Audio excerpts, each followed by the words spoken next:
Hello, everyone, and welcome to an early episode of Me Driving to Work. I am your host slash chauffeur, Darkness 30XX of the Black Hood Crew. That's BHC underscore Darkness X. Name is there in the corner. You can follow along on YouTube and Facebook at the Black Hood Crew, Twitch, Twitter, Steam, Trovo, TikTok, Instagram, literally every other social media at the name down there in the corner. Like I said, this is an early episode. Yesterday I was kind of not strong armed, but I was asked politely, very politely, if I could come in a couple hours earlier today to cover for another person who has other things going on. They're in the hospital but unable to work their shift. So me being the nice guy that I am, and also for the fact that I'm getting 4 extra hours onto my shift for the week, which is always nice, I said yes. So here I am. It's 11:25 Tuesday, and I'm on my way to work. So I'm normally not out around this time. Anywhere, usually I'm home, probably, hours into a game of some sort. Any of them really. So it's going to be interesting to see what changes there is, at least when it comes to traffic patterns. Because around that 3:30-ish, that trip, the trip is mostly to do with people getting out of work. Instead of going to work, they're trying to make their way home. I am doing the opposite. So given that this is normally lunchtime for many people, it's going to be interesting. So we shall see. I am, just left a few minutes ago. It is Tuesday, February 15th.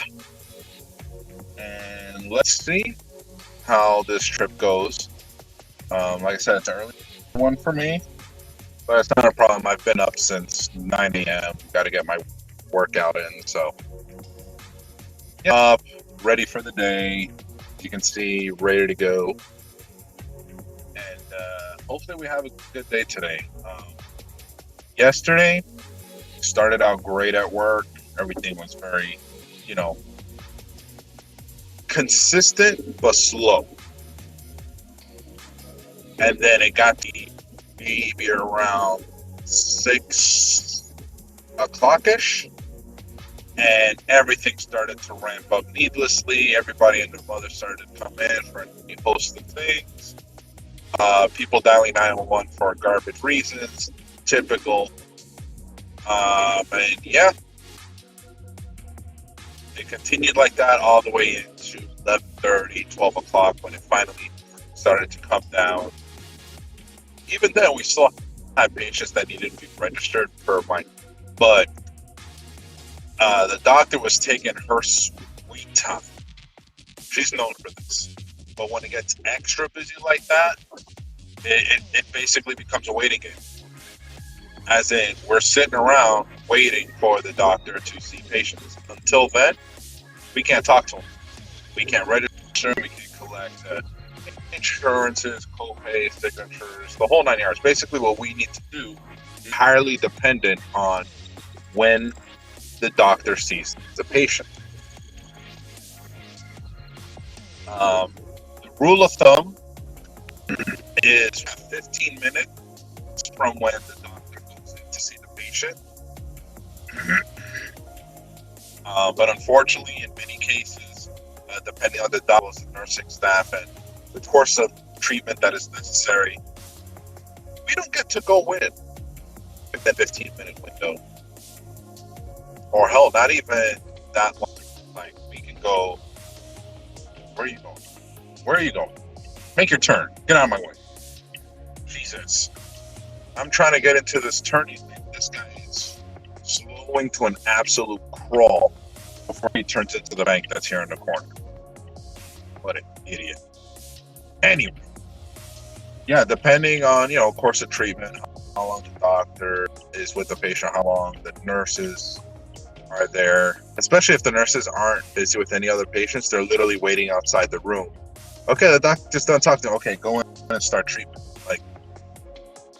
And then here I am in the background trying to do something that has nothing to do with the healthcare of the patient at all. Just like, hi, when it's my turn, I gotta do my job too. But I'm like, you know what? I've spoken to the people above me, managers, supervisors. I basically explained to them, like, you do consistently that 15-minute rule. Because, again, you got doctors that take forever, 3 days to talk to the patient, to get to the issue. Have patients who are asking 1,001 questions, which, of course, would need to be answered by the doctor. So there's that. You have patients who are just, their treatment needs to start immediately. So again, there's that 15-minute rule goes right out. So in more cases than not, we're in situations where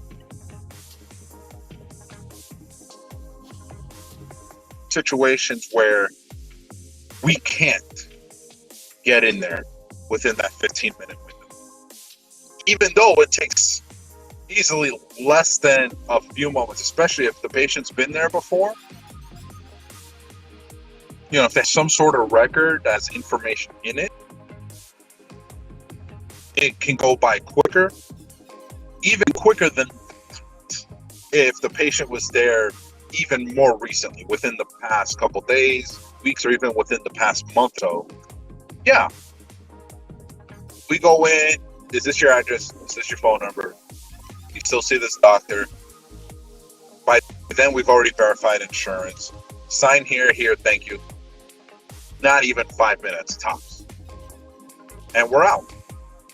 Now, the patients that are new to the system or have, say, some sort of complicated issue, like they speak a different language, interpreter involved, or we have something else going on to prevent us from quickly registering. Yeah. 15 minutes is not enough time in some cases, or we just can't get in there within that window. So instead, what we do is basically sit around the patients. Hey, doctor just walked out of this one, but I just saw the nurses go in, or the patient just got taken to X-ray, CT, MRI, ultrasound, what have you. So yeah, that would kind of delay what needs to be done. So instead, what we do is, again, sit around, chit-chat, but constantly looking around, keep an eye on who's going where, who's coming back from where. Usually a good time for us is, and also based on the condition, like if the patient's there because their finger hurts, okay. I'll usually stake out the room while the doctor is in there, and as soon as they leave, I'll be like, "Hi, I'm here to register you." But again, it's depending on the condition. In other cases, I don't even bother staking out the room because I can see, this one's going to be, this is going to take a while before the patient is in any kind of position to willingly provide the information I ask for. Especially if they're a patient who's currently in a lot of pain. I had a patient last night who came into rescue for a dump. Okay. But when I actually got to the patient in order to band them, yeah, a lot more than that. The patient was literally crying, tears down her face, and just the of her either vomiting or at least trying to vomit into their bag. Yeah. After the doctor saw her, I basically made a quick pass to the room, and I was like, "Is this your address? Is this your phone number? Yes, yes. Do you consent to treatment? Yes. Thank you very much." 30 seconds. Because I am not going to be that guy who's literally standing in front of a patient who is in active distress, whether it's something or anything.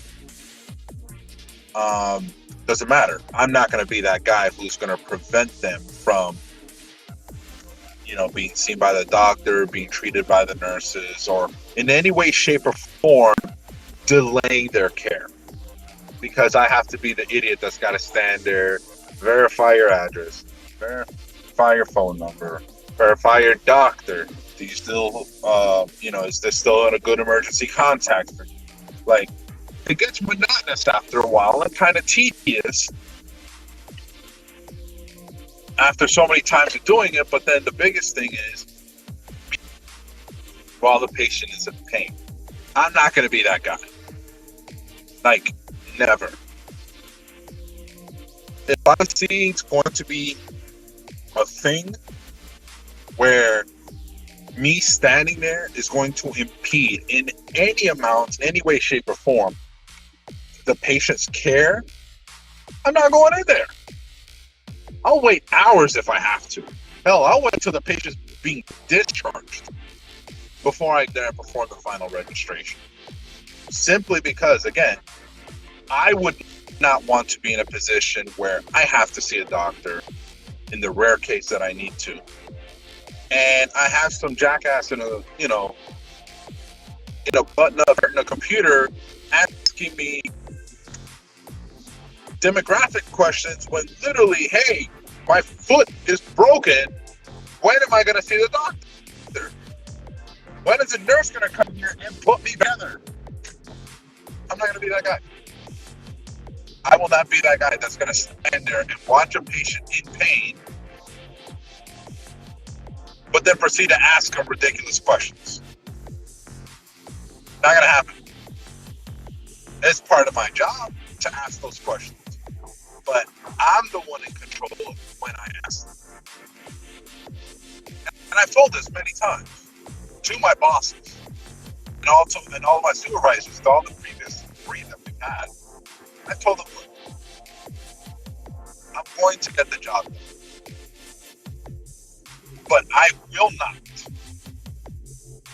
in any capacity, impede the patient's ability to get their treatment, to seek the necessary to feel better, whether it's directly from the doctor or it gets delegated down to the nursing staff.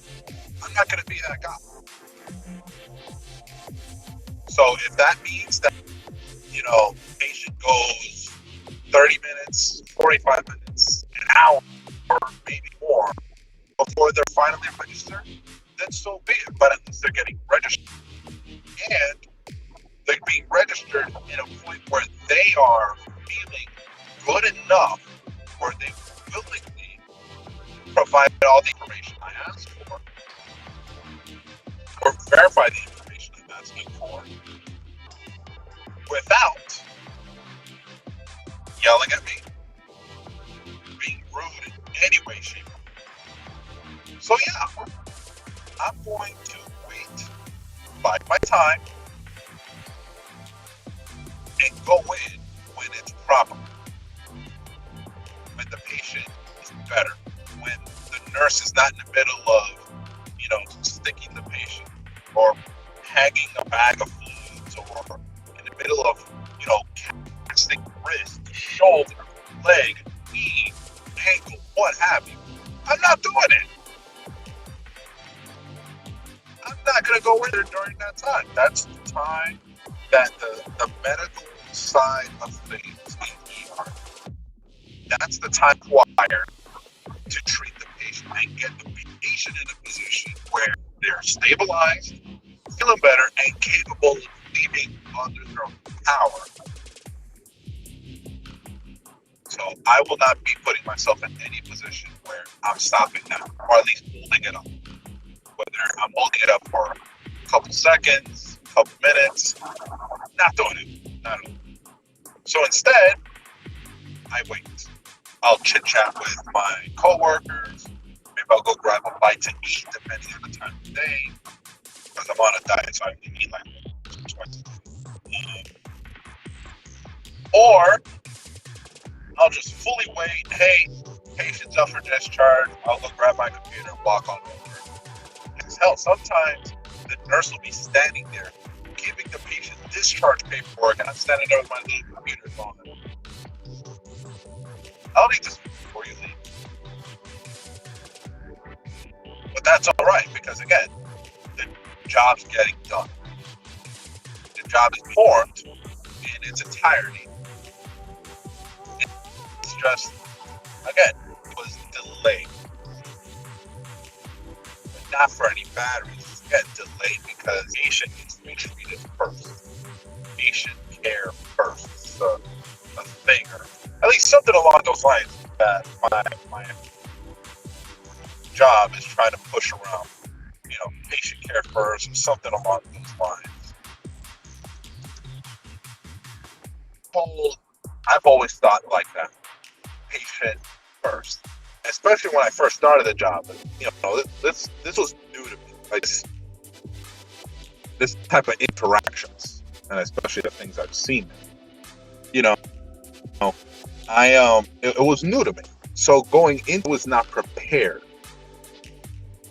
At least from a mental standpoint, as to what I would be encountering in this role. Now, do I enjoy what I do? Yeah, it's nice. Get to meet new people. The people I work with are really nice. The environment is, I will say it is what it is for anything else, because there are days where we're not doing a damn thing. Sitting around, chit-chatting.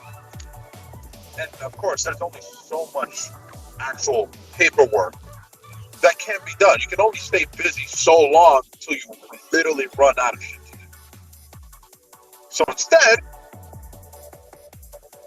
we're sitting around, chit-chatting, talking about the news of the day, stuff that's going on, whether it's happening, locally, domestically in this country, or on a global scale, just having conversations about what's going on.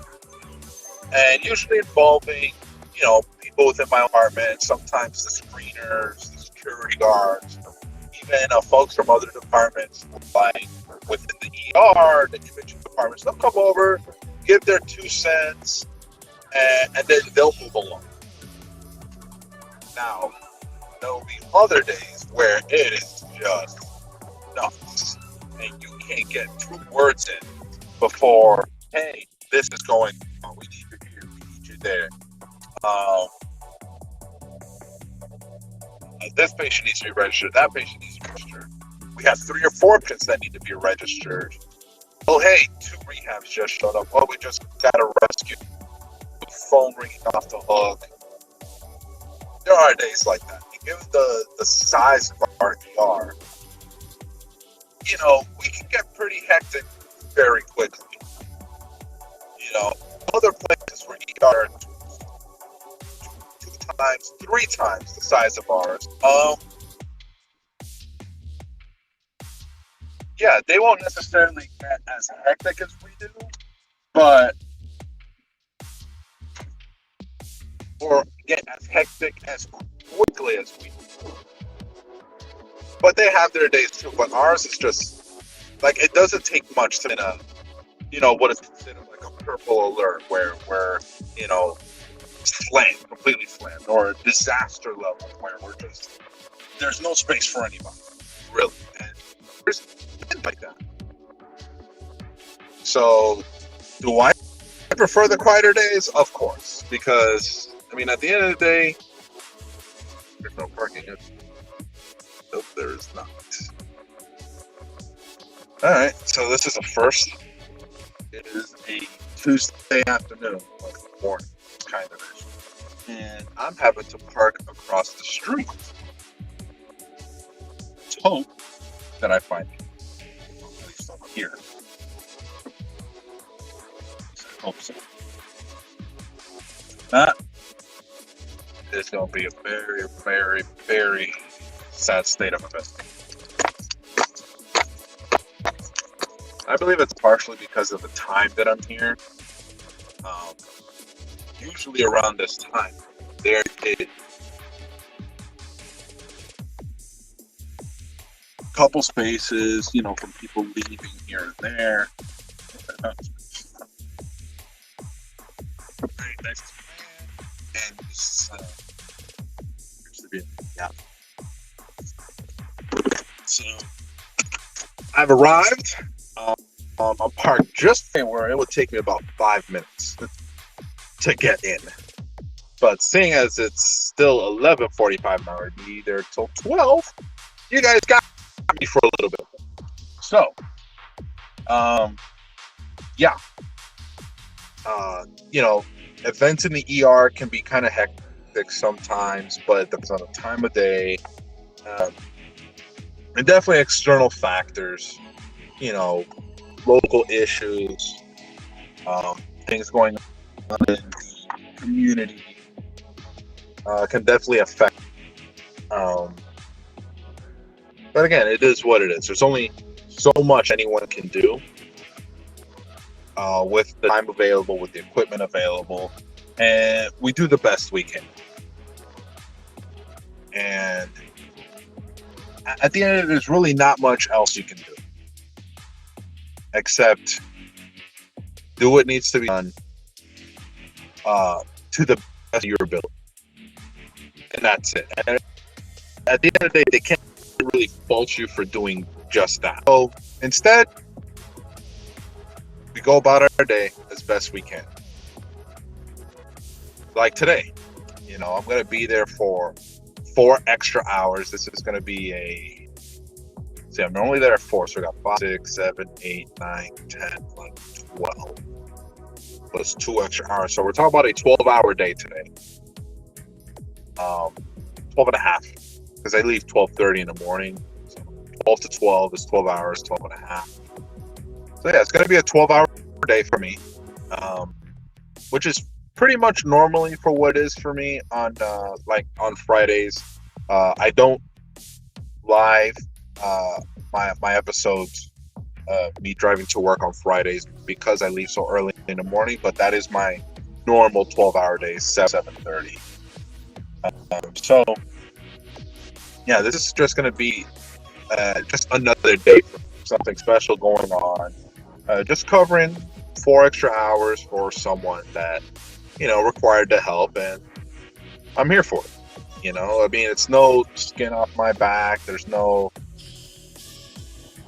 it doesn't inconvenience me in any way, shape, or form. Because if I wasn't here, I would be at home playing something.